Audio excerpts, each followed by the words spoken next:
Bismillah ar-Rahman ar-Rahim. Assalamu alaikum to everyone who has come to this gathering. I'm recording this in London, UK. I've been Muslim for nearly 20 years. I converted in April 1999 and I was about 26 at the time, which they say is the average age for people converting to Islam. So why I converted, I had been born into a quite secular Protestant family in the south of England of Scots, Irish and English descent, and was growing up in 1980s UK, Margaret Thatcher as the Prime Minister, and generally a drive in the society towards materialism, self-centeredness, selfishness, grabbing money, and it was a very materialistic society. Because of growing up in a secular environment, that meant that Christianity for us was just a kind of culture. We had some values, and we, got together at Christmas, we got together at Easter, and that was about it. And we never really discussed belief. It wasn't a topic of conversation in the family. But for me, I had always felt inherently within myself that I am not of this world, that there are other worlds, there are spiritual worlds, and that we are going to eventually pass out of this world.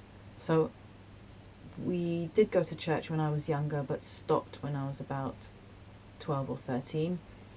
And after that, I was looking into different religions, but I had not heard of Islam or knew anything about Islam till I was 19. I had been studying in Japan and I visited Malaysia on my way back to the UK, and this was my first experience of a Muslim environment. And I had been in Japan for 3 months, which again, Japan has become very secular. It's lost a lot of its religious traditions. So again, I was in a very materialistic environment. Coming to Malaysia, I felt totally different.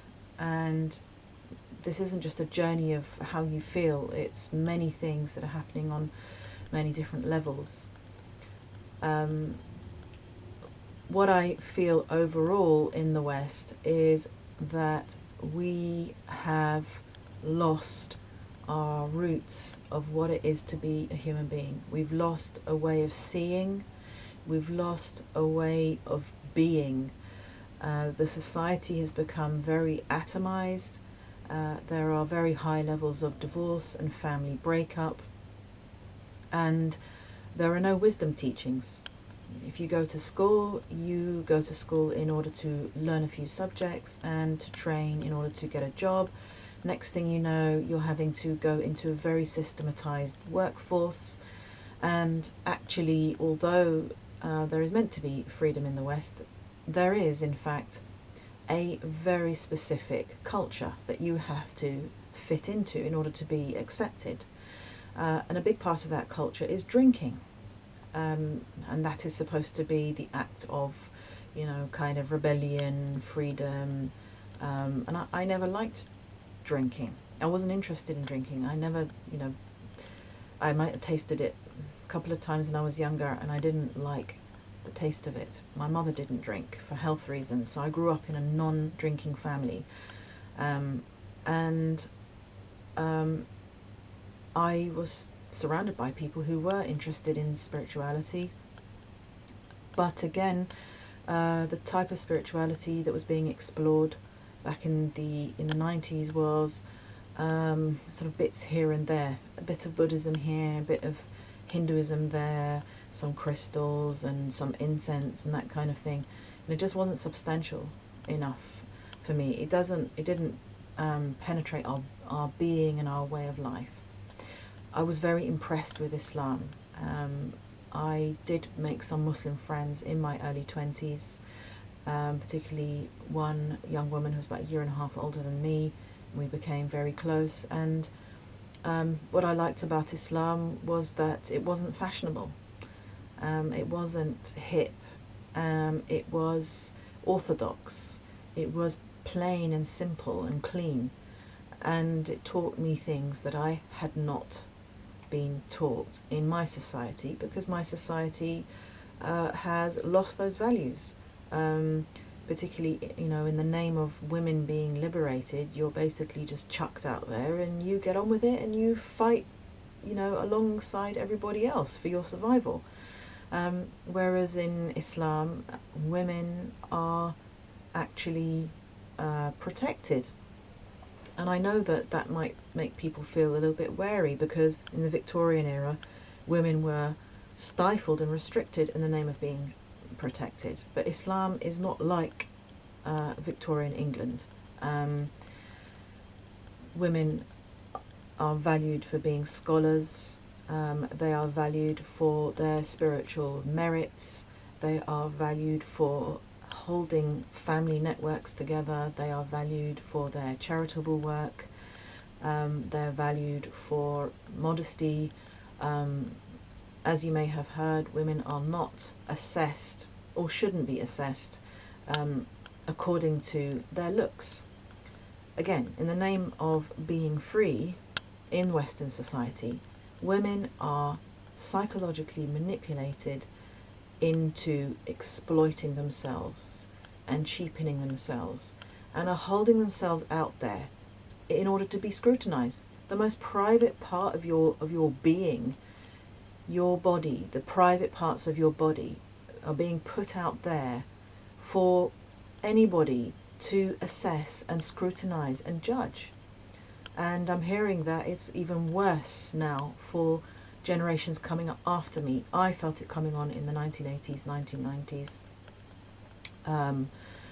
And I hear it's just got worse in terms of the psychological and mental pressure that is put upon girls. Another thing in Western society is that the position of the father has been totally denigrated, not considered of any value, of any importance, and now 1 in 3 children are growing up in fatherless families, and it's considered to be no big deal, whereas it is a big deal. We have young people who are deeply psychologically damaged from parental breakup, from the loss of contact with the father. They don't even know what a father is. This is affecting how boys, what they think about masculinity, and it's creating a mess. It's creating an absolute mess, and we're wondering why our youth are, suffering from depression and confusion. Islam is a sanctuary. It's a sanctuary. It is a place of sanity. It is a place of sacred brotherhood, sacred sisterhood, mutual respect. It is about justice. Justice in business, justice in family relations, justice towards children, justice towards parents, respect for the elderly. Again, elderly are not particularly respected in our societies anymore, whereas if you go to a Muslim country, you'll still see a young person getting up for someone older, getting out of their seat to give it up for someone who's older than them. And spirituality. We live in a society where public expressions of spirituality are frowned upon. France is notorious for that. You're not allowed to express the spiritual component of your being. You have to suppress it in the name of a peaceful society. You have to basically cut out and deny a fundamental component to what you are as a human being in order to have a functioning society. And it's no coincidence that, again, French society is well known for depression, anxiety, neurosis. For me, we are fundamentally spiritual beings, and this should be at the heart of our society. Not economics, not fashion, not entertainment, not just your day-to-day living, but actually the heart of the human being, the spiritual component of the human being, the soul of the human being should be the foundation of everything.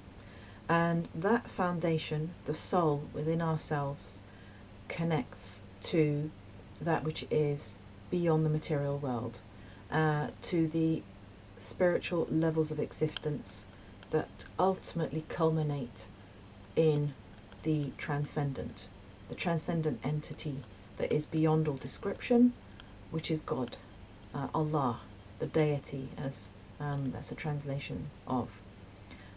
So what I found with Islam is that whereas before I had been thinking from time to time about spirituality, and it had been kind of on the periphery of my life, or kind of in various different corners of my life, Islam puts the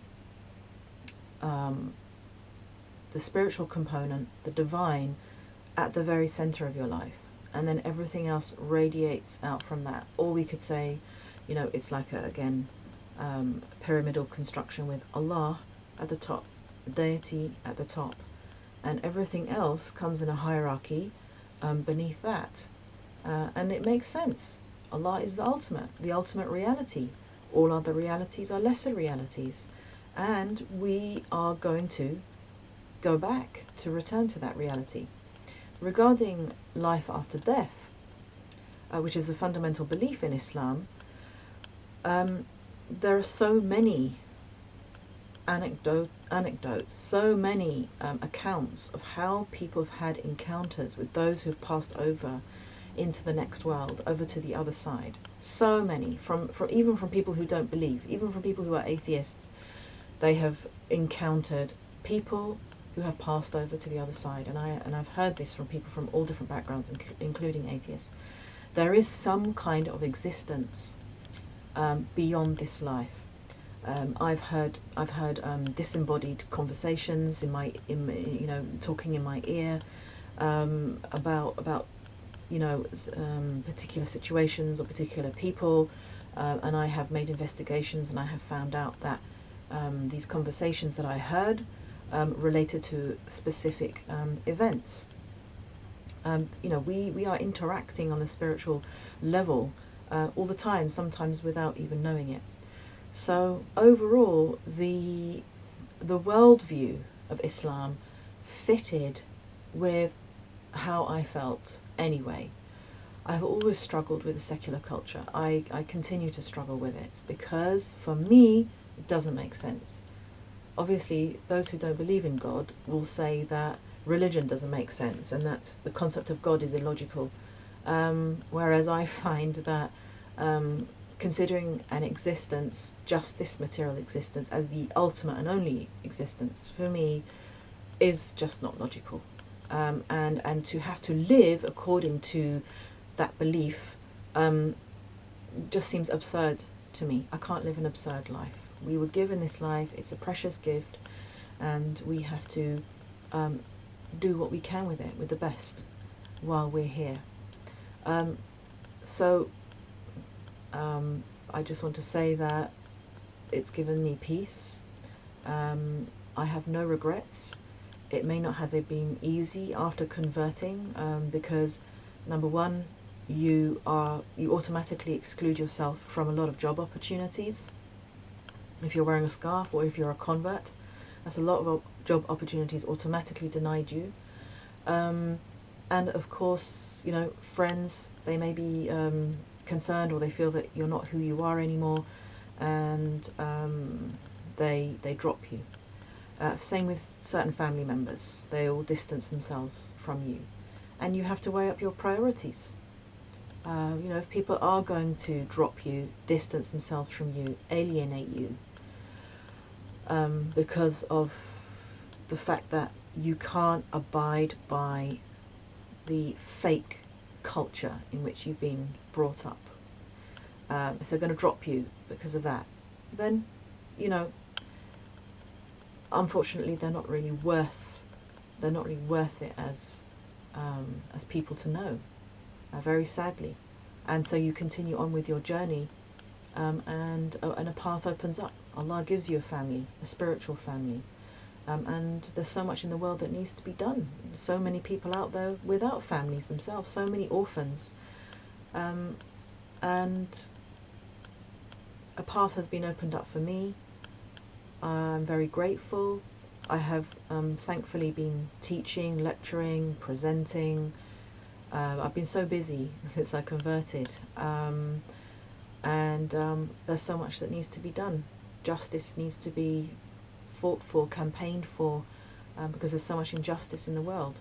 Ultimately, also, we need to work together, everyone, on different spiritual paths. When I did come into Islam, interestingly, a whole other world opened up, which was the world of people who have their own path, who have their own religion as well. And